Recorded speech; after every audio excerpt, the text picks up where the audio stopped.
Hey, it's Shannon from iHeartRadio Canada, joined by Drew and Alex of the Chainsmokers. How's it going, guys? Good to see you too. Doing well, doing well. Good, glad to hear. Drew, first of all, you said that this album, which I'm so hyped for, is the most fun that you've ever had making an album. What is it about it that makes you say that? Well, we started the album in Hawaii with a few of our friends, and we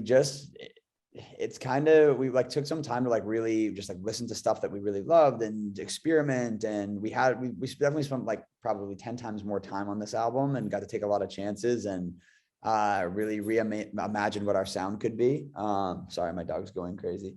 And I feel like the energy and fun and love that like we all kind of like shared, it was like really in all of the music. And it's super fun and it's super new for us.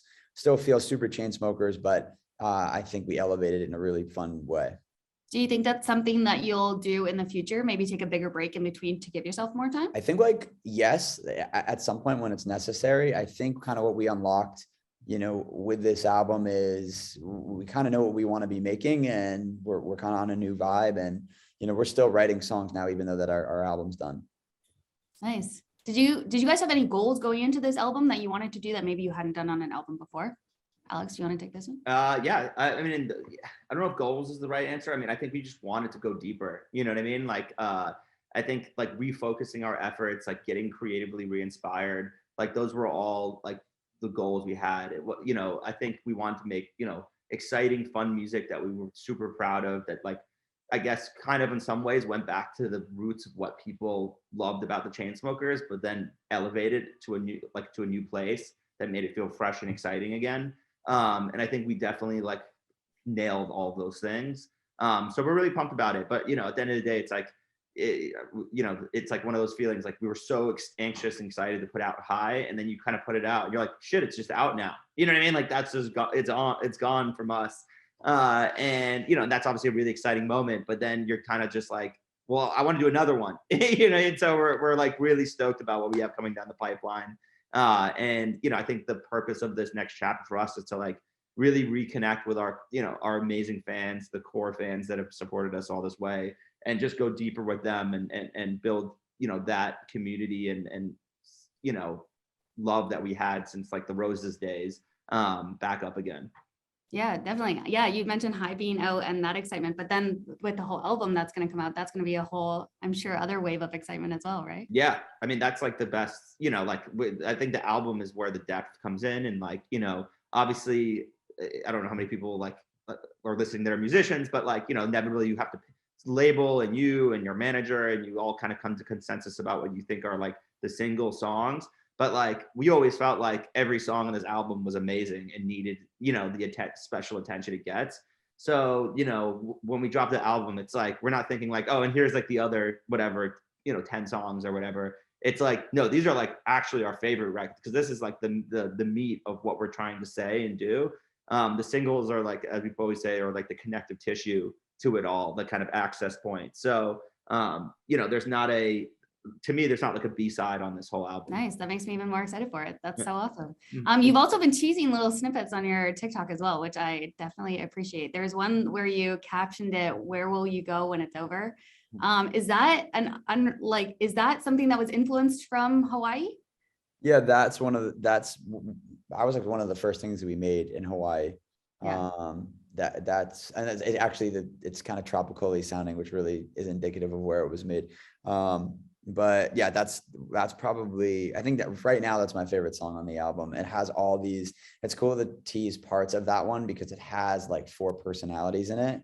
And yeah, it's also cool. It's like, social media has changed so much since we last put out an album, and you can basically just like leak your stuff now and like give it to your fans first and like let them know what's coming and have a discussion with them about it before you give them the whole thing. And like, that's so cool.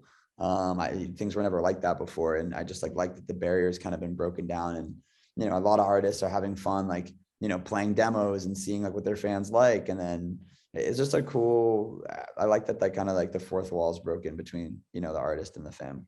Yeah, I actually interviewed Charlie Puth last week and we had a whole conversation about that because he like put his whole album and the whole process and everything on TikTok. Yeah, it was funny. We were taking like a weekend vacation in Santa Barbara and we were walking down the beach like with our other people. Don't worry, Drew and I weren't like holding hands walking down the beach together. And we ran into Charlie Puth, who was just like hanging out with a bunch of friends, and we're like, "What up?" And we just like got to talking about like his comeback and his strategy, and he was really helpful. We've been gone from social media for like 2 years, so he was like, "Here are some things that like really helped and worked for me, and like don't fall victim to this trap, and like don't be too precious of things on like this." And it was great. I mean, we've always had like a funny relationship with him insofar as that like we always ran into each other at like every radio show across the country, but then we would never see each other like outside of those situations.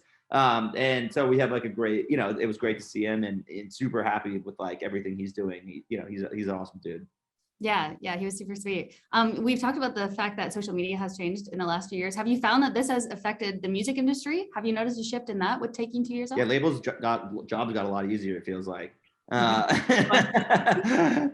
just, but no. I think like it's amazing. Like, you can, be an artist in your mom's basement and put a song on TikTok and garner the attention of the world. And I think that is such a powerful, amazing piece of what TikTok and other social media platforms has enabled. We're like, I don't want to like geek out, but we're like pretty into like the potential of Web3 and what that could offer musicians and just like the intricacies of the music business in the future.